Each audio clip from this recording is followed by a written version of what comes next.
Le montant du cautionnement à titre de garantie ne peut excéder une somme correspondant à 3 mois de loyer. C'est ce que prévoit la nouvelle loi portant régime juridique du bail à usage d'habitation domestique au Bénin.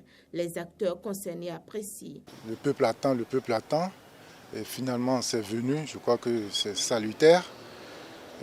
6 mois de loyer, c'était quand même trop. 1 an des fois 2 ans même. Alors, je trouve que c'est un peu trop.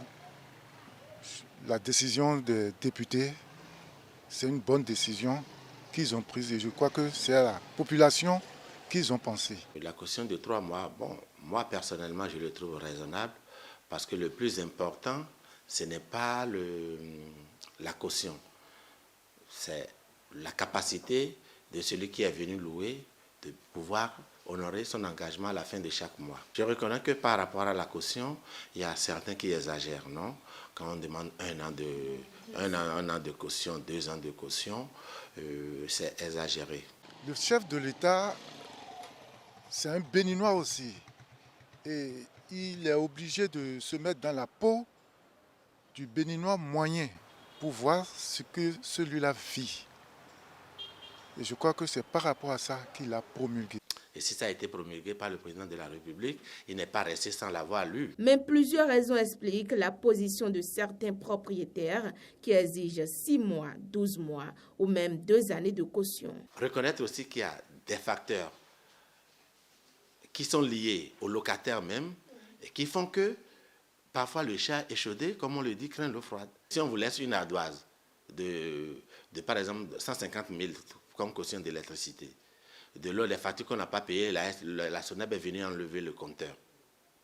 Si celui-là part, parfois en votre insu, vous assumez toutes ces charges-là. Celui qui investit.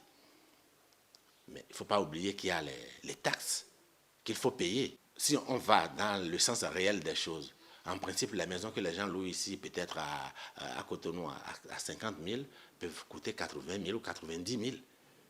Si on doit tenir compte des faits. Parce que quand les taxes vous tombent là-dessus, parfois vous vous demandez, mais qu'est-ce que j'ai fait? Mais si vous ne savez, quand vous construisez, que vous dites que vous louez, ce n'est pas un truc qui est rentable, hein?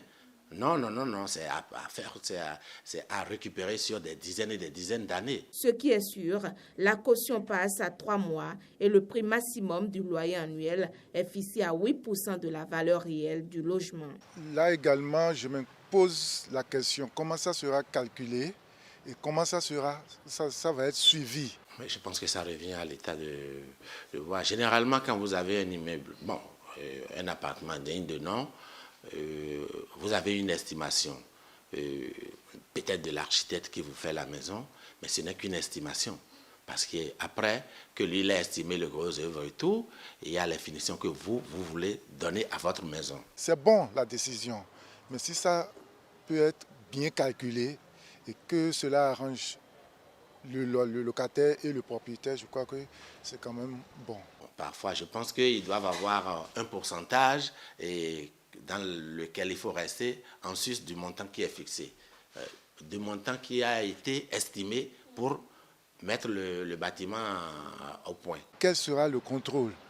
Parce que si je prends là où je suis par exemple, la propriétaire a construit son bâtiment à un coût et qu'aujourd'hui on ne lui demande pas aujourd'hui maintenant de venir en dessous de tout ce qu'il a dépensé. Autre fait à souligner, c'est le comportement de certains locataires, mais surtout des propriétaires quand il s'agit du retrait de la caution. Par rapport au propriétaire, celui qui a quand même respecté les clauses du contrat, en voulant partir, il a mis tout au propre, il a remis tout en ordre. Je crois que quand même, c'est plus facile à ce propriétaire de lui retourner sa caution qu'il avait déposée. L'électricité, il a déjà réglé tout ça là, main levée, tout ça là a été déjà fait. Il devait quand même remettre la caution qui a été déposée au départ. Mais ce que nous constatons, c'est qu'ils utilisent déjà cette caution pour faire leur business et autres. Et quand l'autre veut partir, ils n'ont plus les sous. Ils vous demandent à un moment donné même d'aller chercher quelqu'un qui va rester dans la maison. Et là, c'est la caution de celui-là que vous prenez. Je trouve que ce n'est pas bien. Oui, ça c'est une réalité. Je ne peux pas dire que c'est faux. il y a beaucoup de propriétaires qui n'arrivent pas à le faire, tout simplement parce qu'ils n'arrivent pas à mettre la caution de côté. Les propriétaires honnêtes, parce qu'on en a vu, ils remettent toujours l'argent, quelle que soit la durée que vous avez fait dans la maison. Mais à condition que, telle que la maison était, vous êtes rentré, que cela soit également comme ça à votre sortie. Pour éviter ces nombreux problèmes, certains propriétaires font recours aux agences immobilières. Déjà, ce que vous prenez ici, ce n'est pas suffisant. Les agences immobilières prélèvent leur quota et ce n'est pas que le travail est toujours fait de manière assez correcte. La caution pour le loyer passe désormais à 3 mois et on s'interroge ici sur le devenir des démarcheurs. Tout le monde n'a pas le temps d'aller chercher une maison à louer, de parcourir de quartier en quartier, de vent en vent pour chercher une habitation. Mais eux, ils sont disponibles pour faire ce travail, pour être récompensés par ce que nous appelons les frais de démarcheurs et autres. Je crois que sur ce, moi, je ne leur reproche rien. C'est eux qui ont fait tout le travail. Si les démarcheurs et autres peuvent se constituer en un groupe, se regrouper et former peut-être de petites agences immobilières, je pense qu'actuellement, les choses sont assez faciles. La nouvelle loi sur le bail à usage d'habitation domestique est promulguée. L'urgence se situe à présent au niveau de son respect. Bon, il y aura des gens qui vont respecter la loi, qui vont respecter ce qui a été dit. Mais c'est sûr, il y en aura qui ne vont... Pourquoi on a des voleurs dans la société? Pourtant, c'est interdit de voler. Donc, il y aura des gens qui vont essayer de passer à travers les mailles du filet. Et bon, si on les attrape, qu'on les punit, bon, peut-être qu'ils vont rentrer dans l'ordre, mais il y en aura toujours.